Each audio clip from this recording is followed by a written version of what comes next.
Welcome to the Virtual CPA Success Show, where we're 100% focused on helping service-based businesses achieve success. Are you a business owner interested in learning how to scale your business? Has your business reached over $1 million in annual revenue? Then this podcast is for you. Hello, everybody. Super excited for today's guest. Today we are joined by Chris Williams, and we just normally we don't pre-show for our conversations, but the three of us just spent 20 minutes talking, which is awesome. I think we have a great guest here that's going to bring a lot of awesome topics because he seems to have knowledge in a lot of different areas, been involved with leadership and organizations for a very long time. So, Chris, welcome to the show, and why don't you give us a little bit of your background? Hi, thanks. Thanks for having me. Again, my name is Chris Williams. I've been managing and leading teams for over 40 years. I started my career in the tech industry, wrote some software. I've written software that probably almost every one of your users has run at one point or another in their life. But I found out throughout my career that my real passion was for building and leading teams. And I worked at Microsoft managing larger and larger teams, eventually ended up being vice president of human resources for the entire company, 32,000 employees in 160 locations worldwide. It was a big, big job. I enjoyed that a lot. Then after I left Microsoft, I've been consulting and coaching with startups and nonprofits and small businesses and helping people become better and smarter leaders. And the reason why your listeners might have seen me is for some strange reason, I've become remarkably popular on social media lately with over 175,000 followers on various platforms, and it's been a blast. So I heard that you're pretty popular on TikTok. Does that mean you do like songs and dances and stuff? Is that what the gig is? I have refrained from shaking my booty at any possible opportunities. That is not something that even my wife would enjoy, so I don't do much of that.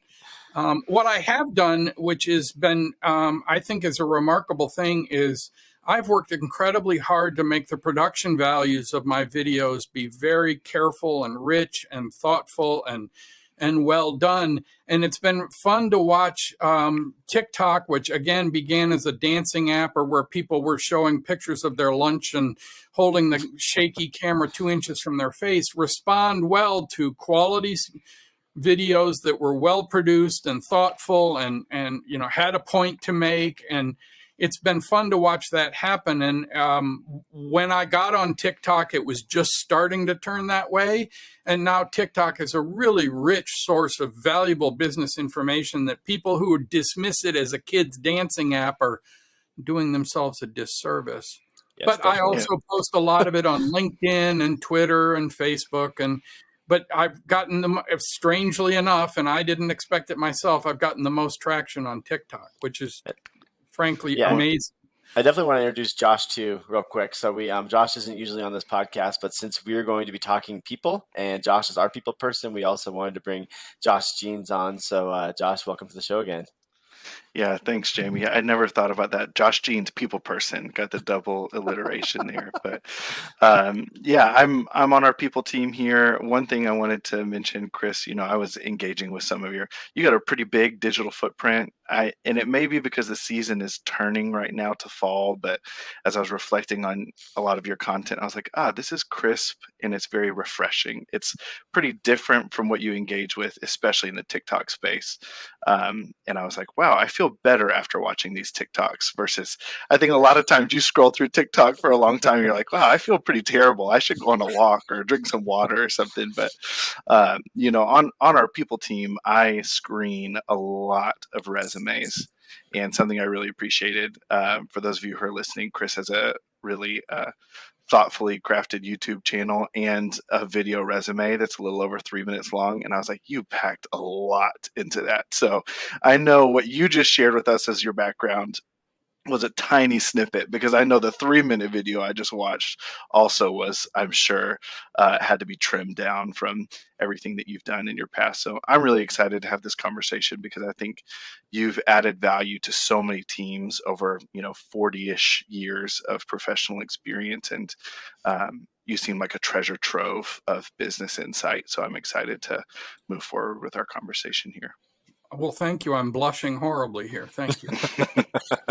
So So let's start with a topic that we saw you recently talk about that I think is going to hopefully get us in a couple different directions. So we know the market has changed and COVID changed everything in a lot of different directions. But one of the terms that we heard you talking about is quiet quitting. So do you want to talk about that a little bit and what you're seeing and really just explain that term to our listeners?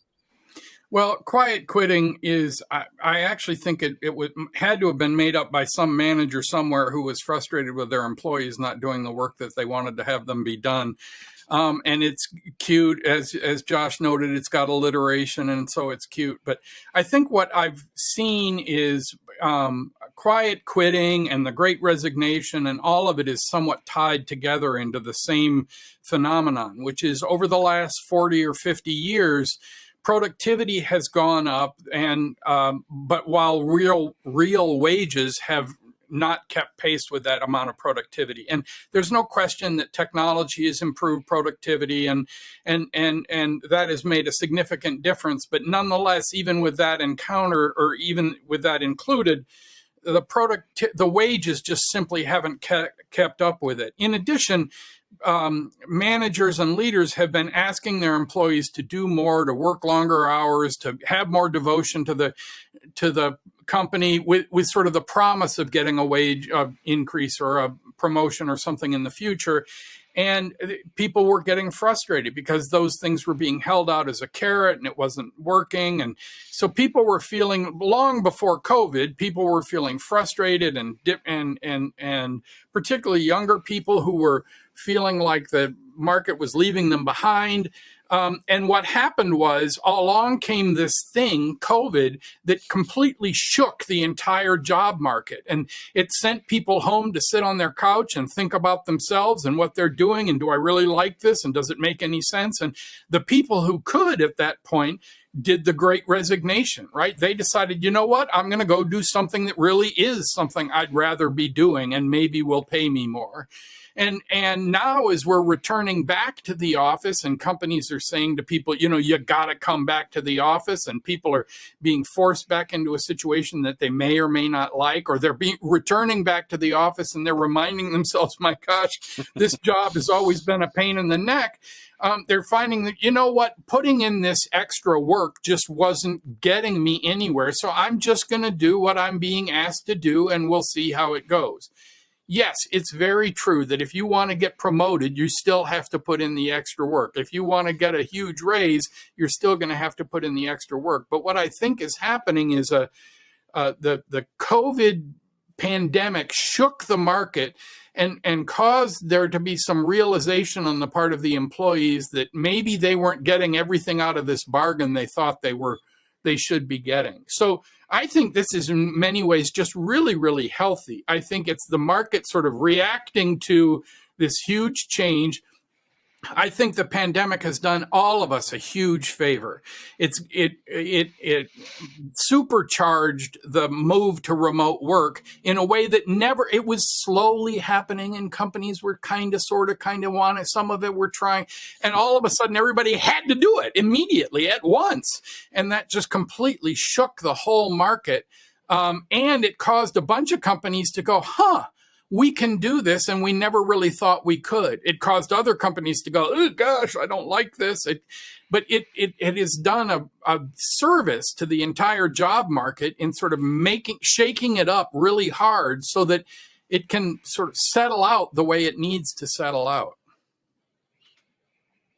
Yeah, I think that's a great answer, and I know from our side we've seen a lot of that. And I think the interesting thing you mentioned was the compensation part of it, because I and Josh and I both experienced this during COVID. But some of the explanations we got for either people leaving or people not accepting jobs was just first time hearing it. Like, oh, I've decided I'm no longer going to be an accountant. I'm going to be a priest, or I'm going to do this. And it's like, so not only were people like saying I need to find something that's going to compensate me more, or they were saying, well, if I'm going to make this amount anyways, maybe I can find something I really, really love doing. And so, I mean, Josh and I can tell you all sorts of stories. Like I said, how many times Josh and I met, like, really?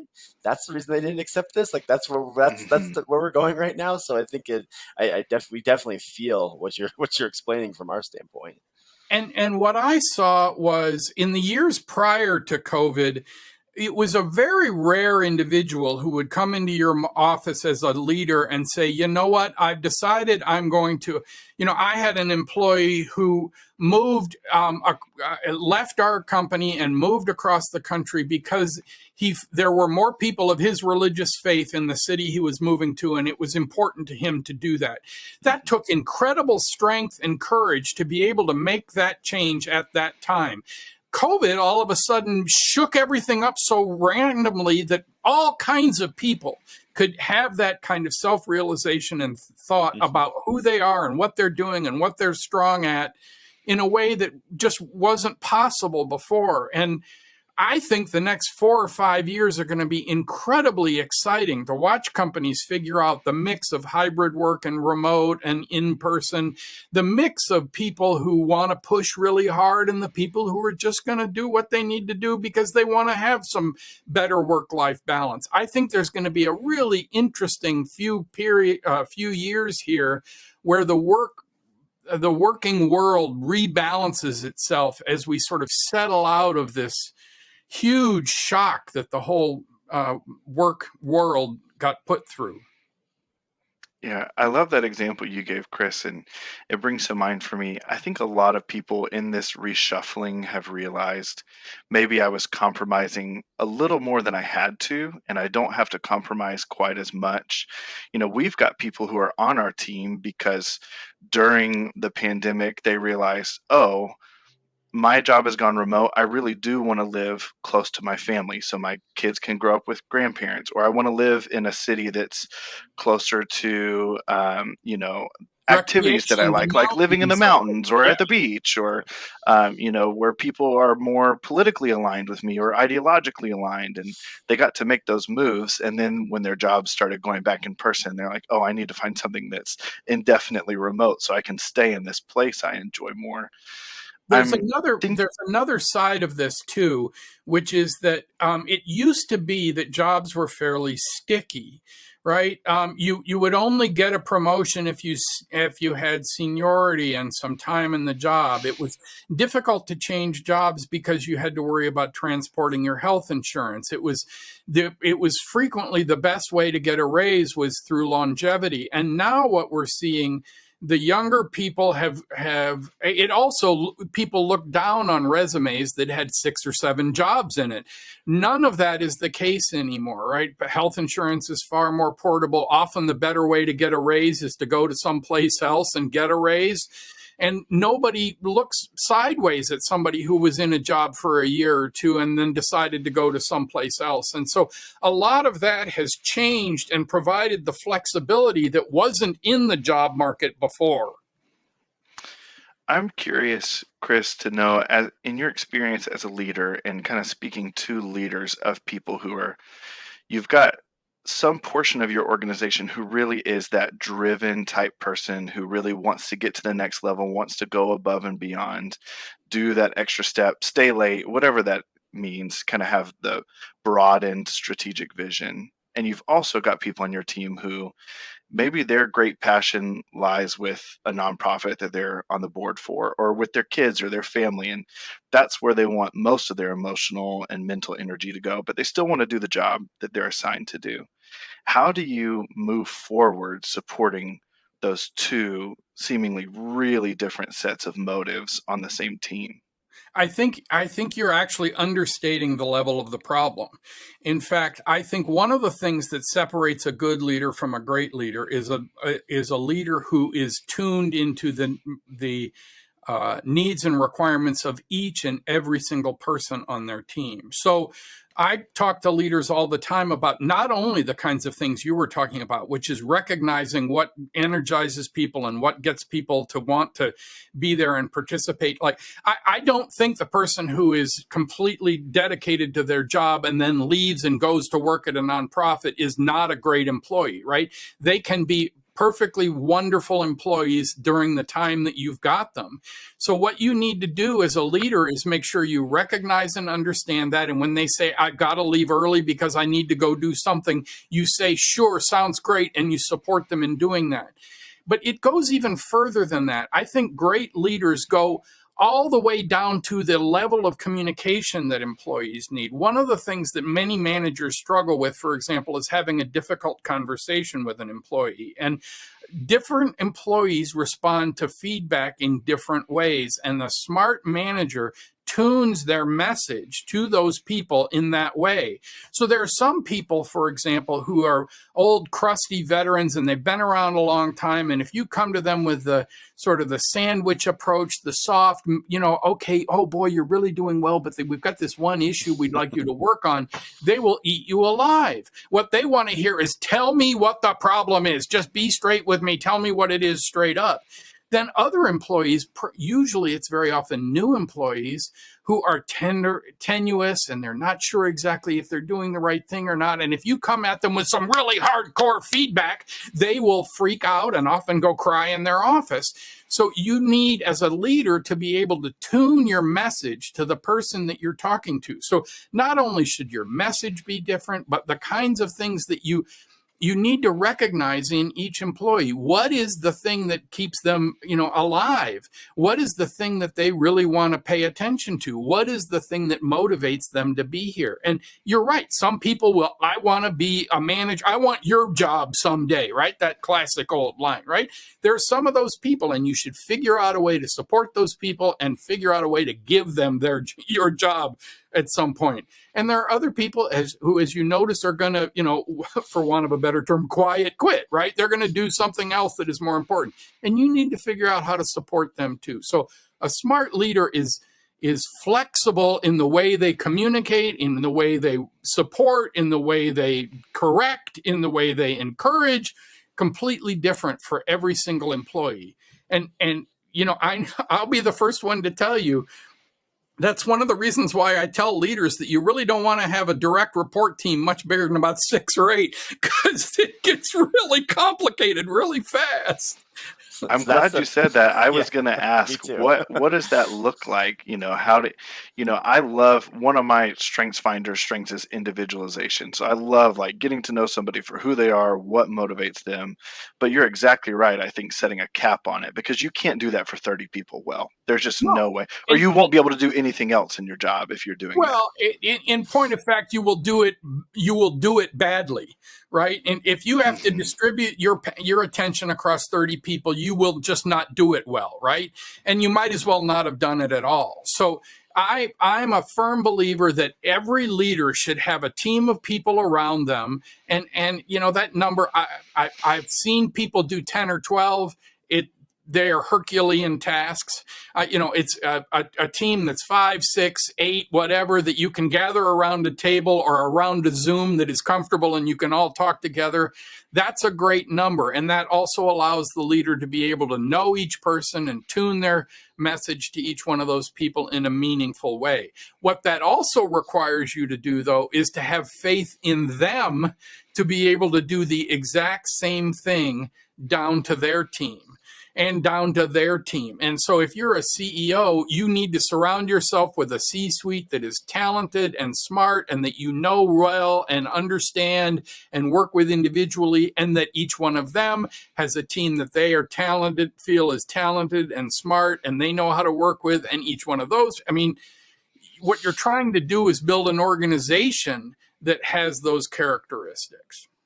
Yeah, I think that's exactly where I was going with it too, is as you were first describing it, I was like, yeah, that makes a lot of sense. And then Josh's question came to my mind as well. And now the follow-up question is this is something that we're actually doing. So I was exactly guilty of what you said, where prior to a couple months ago, I was overseeing a team of way too many people, and it was me, and I felt like I was not doing good at it because I didn't have the time to get the personal touches that I used to. And so one of our scaling up models is we need to add more of those management people that can do what I was doing at a direct level. So I think the big part of this is training future leaders. So do you want to talk a little bit about how you go about training future leaders so that that, while I'm not the one talking to all of our CFOs, we have a CFO leader that's talking to them, and I know they're doing just as good of a job, or they're doing it the way that they're getting that personal touch?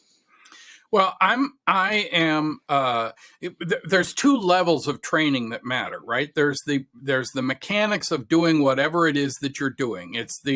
I'm a CFO and I understand how to read P&L statements and I can understand the difference between this, that, and the other, right? There's the technical management of the job at hand. But then there's also all those soft skills. And I have looked at 150,000 ways for people to, go to a workshop and learn soft skills, or go to, read 17 different books, and to be really honest, none of them seem to have much of a half-life. People get, they leave the meeting and they're all charged up and they know what they're going to do. And by Thursday, reality has hit them in the face and they've got to fire somebody, and all the things they learned about it, they're gone. So one of the things I'm a huge fan of is making sure that you have if you're a manager of managers, that you have a close enough relationship with that person that they can come to you and say, okay, I need to fire Charlie on Thursday and I'm not really sure the right way to do that. Can you give me some suggestions on how I might be able to handle this? What does that conversation look like? And that you can have that conversation. That's another reason for not having too large of an organization.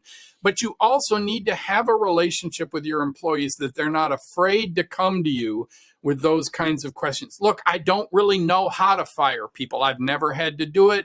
I know that you've fired people before. Can you help me? And one of the things I do in my consulting business is I help managers who are stuck in a situation like that, where they're worried they can't go to their manager and talk to them about those kinds of things. And so I try and provide that third-party perspective.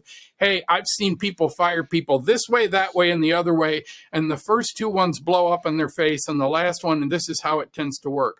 But the long answer, or the short answer to that long answer, is that what I've found happens is experience is what teaches you many of these things. You have to have stepped on the bee to know that they hurt when you step on them, right? And you also need to have resources available to be able to go talk to someone else about it. I'm not a huge fan of the one mentor model where you tie yourself to a single human being, but I am a huge fan of people being willing and open and understanding of needing mentors, needing people you can sit down with and talk to and ask questions about. And that's where you can avail yourself of your manager if they're great, a peer who may have been through similar experiences, or a third party like myself or yourselves, being able to avail someone of the kinds of experiences that they need. Yeah. So my follow-up question to this is how much of that is access versus personality? And what I mean by that is, okay, is the reason they're not going to me and asking, hey, I have to fire someone tomorrow, can you help me with this, because they can't find me, or is it because they don't think that I'm approachable, or is it one and the same? Like if you give them access, you show more approachable. So I'm curious, in your consulting, which of those do you find to be the problem? I think it is a trust problem more than anything else, right? In most situations, most managers, if one of their employees comes to them and says, look, I really need a half an hour of your time, they will figure out a way to get a half an hour of your time. So, particularly if the person makes it clear that this is something important that they want to talk about. If you're constantly wasting my time, I'm going to be a little hard to get access to. But most managers will listen. If an employee comes to them and says, I really need a half an hour to talk about something, can we do that? That access isn't the issue. The issue is that they worry, the employee or the manager who is talking to their supervisor worries that if I go in there, you will think I'm an idiot. You will think I don't know what I'm doing. And what the manager, the supervisor, or the C-suite person, the person on top needs to do is to say, hey, no, look, I struggled with that too. I was no good at doing, firing people when I first did it. And so here's what I learned. And there needs to be a trust level there. I think it happens particularly the higher up you go in an organization, the more people think that their persona, their representation of who they are afraid to show that to their boss because they're afraid their boss will think they're not capable or not worthy of it. And to have that level of trust between you and your boss is essential. And almost all of the creation of that trust is on the person on top. They have to be vulnerable. They have to be accepting. They have to be willing to say, hey, tell me what your issue is. Oh, well, I don't know how to fire people. Oh, God, I never knew how to fire people too. Let's talk about how, I've done it in the past and how that might work.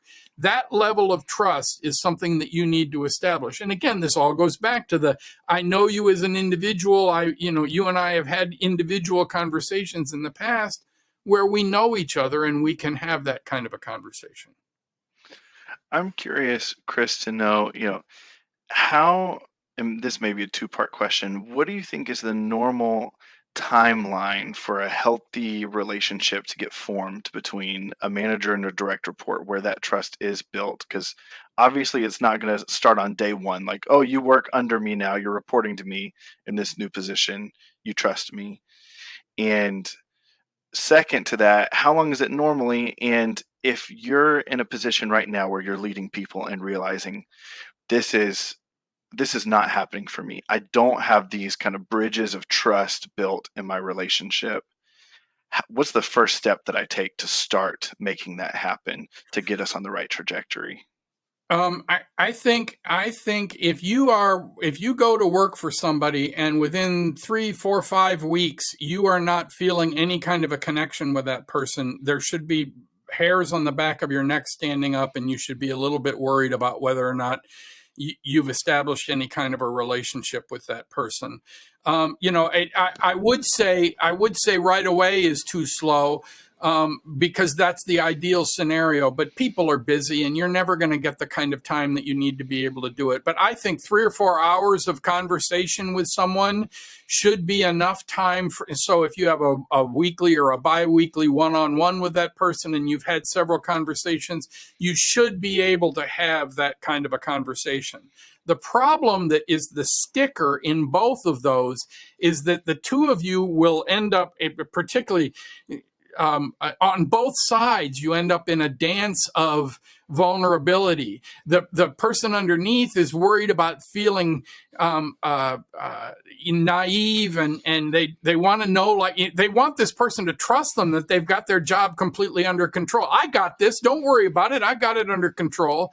So showing some level of vulnerability is scary. The person on top doesn't want the person underneath to think that this person, ever didn't know how to do their job, right? So both sides have to do it. It's a very delicate dance of, hey, no, it's cool. Come to me. We'll talk about this. We'll make it work.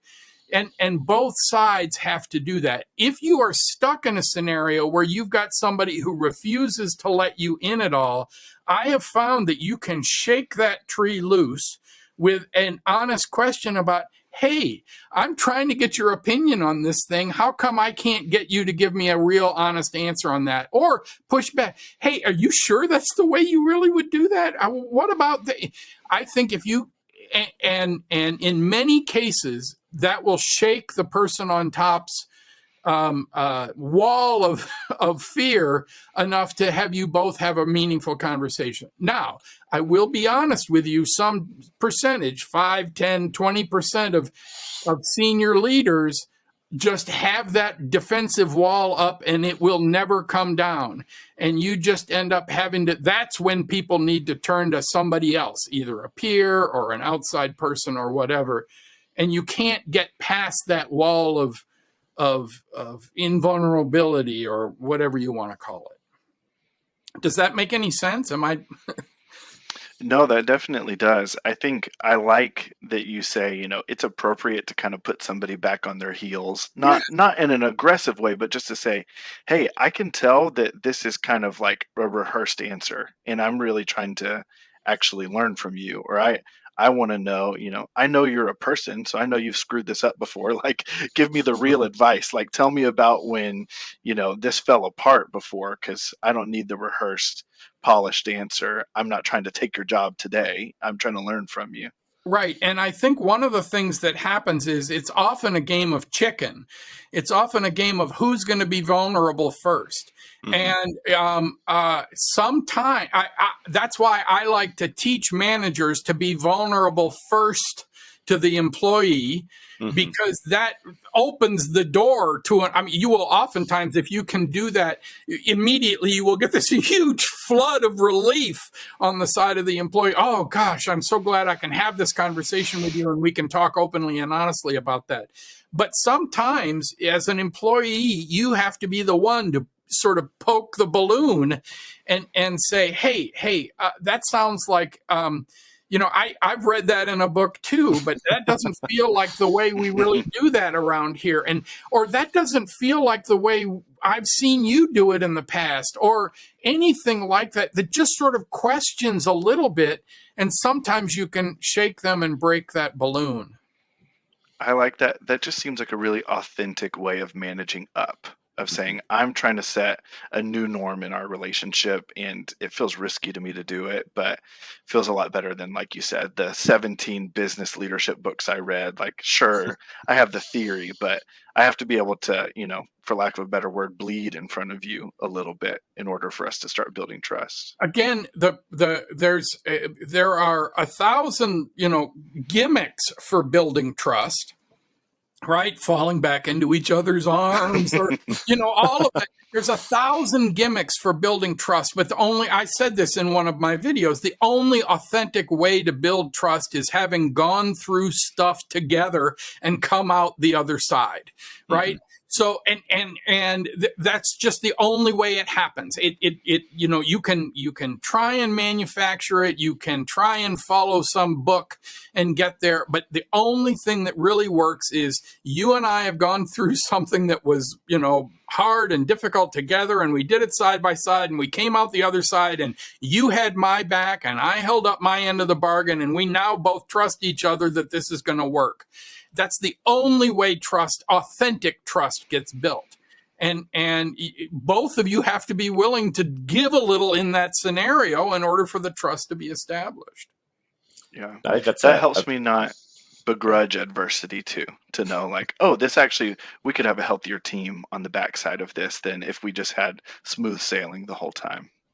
In fact, going through stuff is incredibly healthy, and it takes the leader most often in those cases to say to people, hey, it's okay, we're going through some stuff, this is hard, don't let anybody tell you this is not hard, this is hard, we're going through this, come on, we can do this, and once we get out the other side, we're going to be okay.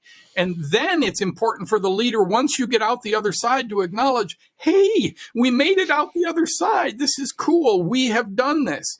All of a sudden you have this just flood of trust on everybody's side, and things will just sing from there on out. That's definitely a key takeaway for me. So I'm thinking back to CFOs I've trained or seniors I've trained or that I've worked with. And I think that there are certain situations in our job that when you go through one of those things together, when I help a CFO onboard a client and I'm sitting there every step along the way, and this client is a little bit tricky and we get through it. And now this client we have a great relationship with. Not only do we have a great relationship with that client, I now have a great relationship with that CFO because that CFO has seen us work together, and we've worked together on getting a client through a tough spot. So I think it's a well point taken, and that's definitely my takeaway from this podcast. But I'd love to hear, as we're getting close to the end of the time here, I'd love to start with you, Chris. And one final thought for our listeners when it comes to everything we've talked about here. We've covered a lot. We probably could cover a lot more in a whole nother podcast, but I'd love for you to give just one final thought for our listeners when it comes to people. Well, I think one of the things that every leader needs to understand is everything we've just discussed. These are all not, I recoil when I see people in tech or people in your line, in the accounting world, or in who when they interview people focus on those hard skills and their ability to reverse a doubly linked list, or be able to balance a complicated books or whatever it is.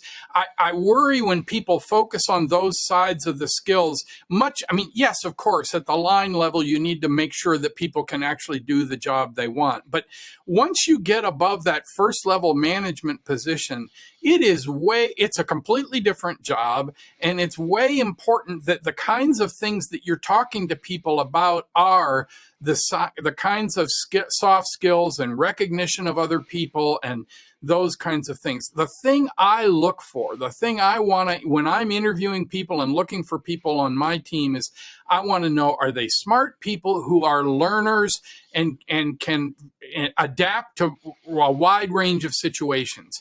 If you can somehow suss that out in the conversations that you're having with them, there's somebody who is passionate about learning things, they know and understand what they're trying to do, and they have the communication skills that you're looking for.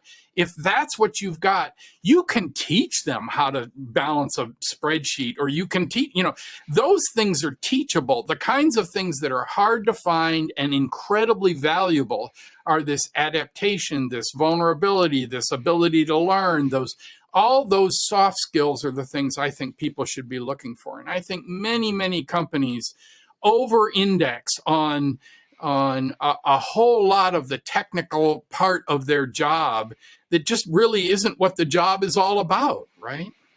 No, that's a great point. I know Josh and I are involved in a lot of interviews, and we've talked about that. What are we looking for? And that is definitely something that I know, especially in a CFO type role. I mean, a CFO, people come with a lot of different experiences, but what you're looking for is, are they a constant learner? Can they adapt? Can they really apply what they've done in the past to this future job? So that is great feedback for our listeners.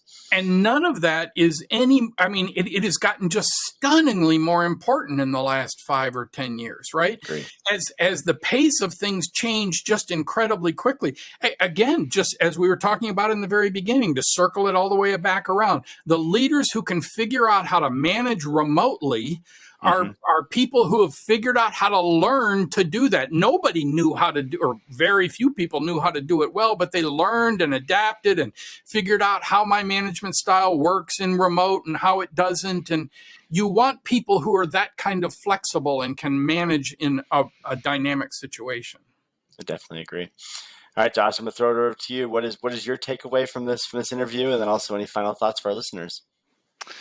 Well, I think something that really stood out to me about what you just shared, Chris, or the image that comes to my mind is thinking of, people that we hire in the short term. When I'm thinking of the next 1 to 2 years, sure, they're going to be an individual contributor, and some people will want to stay there. But I think really my takeaway is wanting to emphasize, well, where is this person going to be in 5 or 10 years? Because the chances are they're going to be a people leader, and that's going to be the biggest lift of what they're doing in their day-to-day life and job. If they want to keep moving up, growing in influence, kind of growing in the footprint of their role.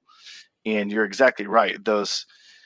As they move more and more into people leadership, some of those technical skills are important to have, but their rank of importance in that person's job and their day-to-day life fall significantly. So it makes me want to think, how do I, on the front end, when it comes to recruiting and onboarding and training staff, kind of lift my eyes to have more of a 10-year perspective on who are the types of team members that we have that we can develop into really effective people leaders, in addition to people who can do their job really well. But I think that you kind of helped me tilt my vision up a little bit more from the 1 to 2 year to that 5 to 10 year strategic length. Exactly. And it's important to remember that much beyond that first level of manager or two, where the people will want to make sure that you are worthy of the respect because you know how to do the actual mechanics of the job really well.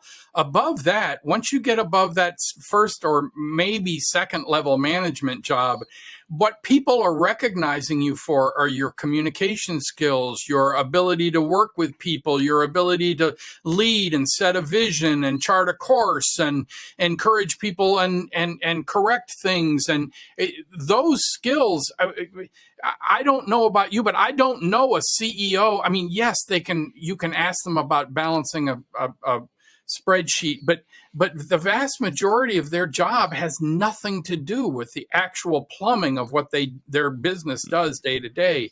It's setting a vision, charting a course, moving the company ahead as a group. So, and that's just something that happens all the way up the chain. It gets bigger and bigger and bigger as you move up the chain of any organization. And I think recognizing that in people early is a core company value. It's something that companies can really excel at.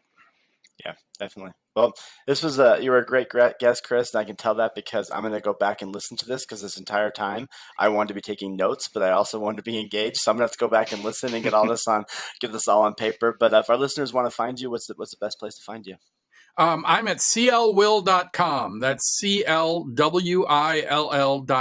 And you can go there and see all about me and find links to things like my social media pages with all the billions of people who are following me. And also talk to me about working with me if you want to.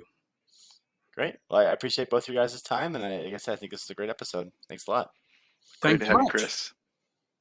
Enjoy this podcast? Visit our website at summitcpa.net to get more tips and strategies for achieving business success. We're here to be a resource in this ever-changing industry.